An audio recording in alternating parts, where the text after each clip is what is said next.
खरं म्हणजे मगाशी इथं लाडक्या बहिणींच्या राख्या मिळाल्या आणि सगळे किती बॉक्स होते भरून.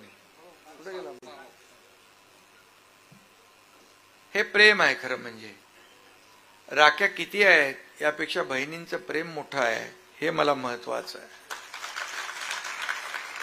आणि ज्या ज्या ठिकाणी जातो त्या त्या ठिकाणी लाडक्या बहिणी स्वागतासाठी असतात. आता तर मगाशी संजय म्हणाले की आपले सगळे लोक लाडक्या बहिणींना जागा नाहीत. आता तुम्हाला मोठं बांधायला लागेल. हे मगाशी लाडक्या बहिणीने सांगितलं नाही शिवसेना भवन बांधायचं इकडं. आता पालकमंत्री म्हणून कोणीच जबाबदारी आहे. आणि हे नाट्य मंदिर देखील याचं नाव पण एकनाथ महाराज मंदिर आहे का? संत एकनाथ महाराज. हे ह्याच्यापेक्षा आता जास्ती क्षमतेचं आपल्याला बांधायला लागेल. बरोबर ना? आणि ते आपण बांधूया.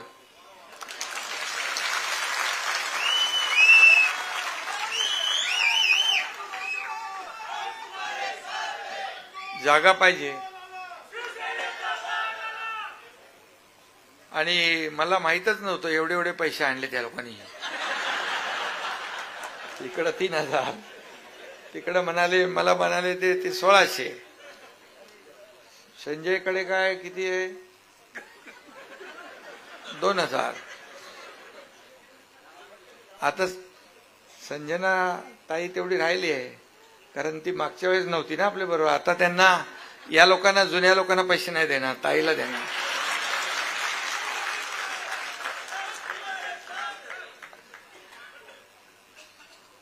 खरं म्हणजे हे पैसे जे दिले हे विकासासाठी दिले. त्या त्या मतदारसंघामध्ये जी विकास कामं, जे प्रकल्प जे करायचे होते त्यासाठी दिले.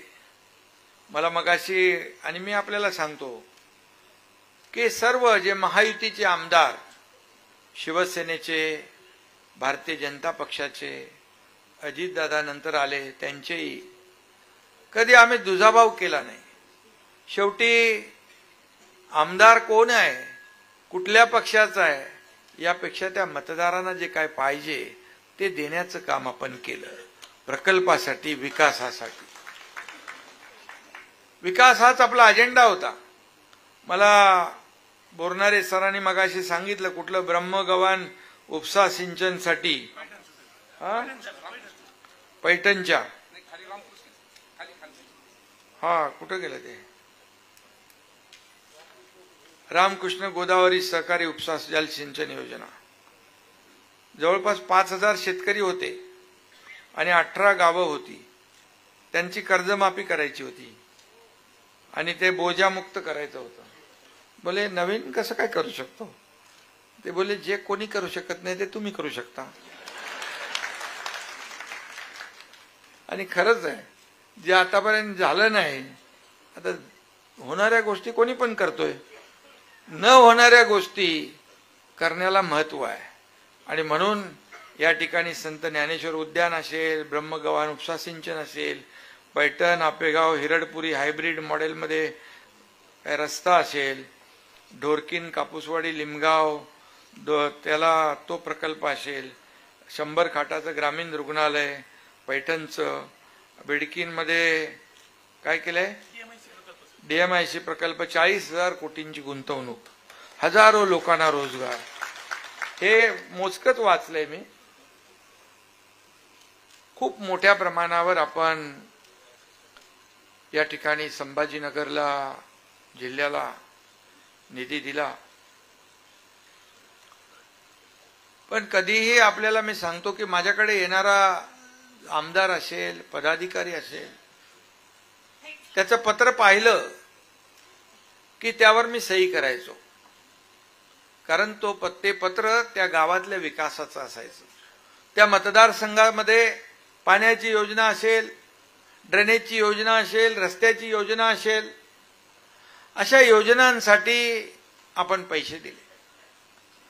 आता देखील माझ्याकडे इथं बसता बसताच काही लोकांनी सह्या घेतल्या, हुशार आहेत, त्यांना माहित आहे लगेच एकनाथ शिंदे पेन काढतो, सही करतो, आणि पेनाची शाई कधी संपते तेही मला कळत नाही, म्हणून 2-2 पेन ठेवलेत मी. एकदा तर असा घोळक्यामध्ये एक जण आला पत्र घेऊन, आणि आता ते पत्रही महत्वाचं होतं. मग मी म्हणलं कुठं सही करू, थांब जरा गाडीत बसू दे. तोच असा पलटी झाला, माझ्या बोलतो पाटीवर हे ठेवा आणि सही करा. म्हणजे जगाच्या पाठीवर कुणाच्या पाठीवर सही कुणी केली नसेल, हे एकनाथ शिंदेनी केली.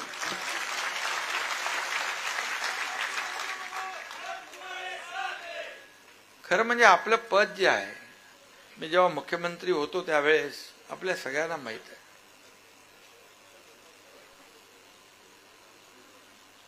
कधीही मुख्यमंत्री सहायता निधी असू द्या, मुख्यमंत्री सहायता निधी पूर्वी 2.5 वर्षात किती मिळाला होता? पूर्वीच्या 2.5 कोटी रुपये. आणि मी मुख्यमंत्री असताना 450 कोटी रुपये. कितीतरी लोकांचे जीव वाचले. कोल्हापूरला एक छोटी बहीण आली शासन आपल्या दारी कार्यक्रमामध्ये. मी म्हणाले हिचं काहीतरी काम असेल, आणि तिला बोललो काय तुझं काम आहे? बोले नहीं, इसका नाम, छोटा बच्चू होता तिच्या हातामध्ये, इसका नाम दुआ रखा है. बोला अच्छा दुआ रखा है. बोले मला काय दुआ, काय म्हणजे मला लक्षात नाही आलं. ती म्हणाली आपने मुख्यमंत्री सहायता निधि से इसका ऑपरेशन करवाया, इसलिए इसकी जान बच गई. किती लोकांना मदत केली आपण, हे पुण्याचं काम आहे. या हाताने दिलेलं या हाताला कधी मी कळू दिलं नाही, मला स्वभाव नाही तो. आणि म्हणून जे 2.5 वर्षामध्ये जे आपण निर्णय घेतले, आपल्या कडे निर्णय घेताना कुठलंही प्रकरण स्टँडिंग नाही, पेंडिंग नाही, स्टे नाही, आपल्याकडे no reason on the spot decision. बरोबर आहे रे संजय? हा. आणि त्यामुळे कारण काय द्यायची? जे काम होणार नाही हे सांगायला काय लागतं का स्किल? पण न होणारं काम कसं होणार, कसं करणार याला लागतं डोकं. मग अधिकाऱ्यांना मी ते सांगायचो, जे होणार आहे ते कोणी पण करतो, मला न होणारं काम कायद्याच्या चौकटीत बसवून, नियमात बसवून मला पाहिजे करून, आणि माझ्या सर्वसामान्य जनतेसाठी पाहिजे.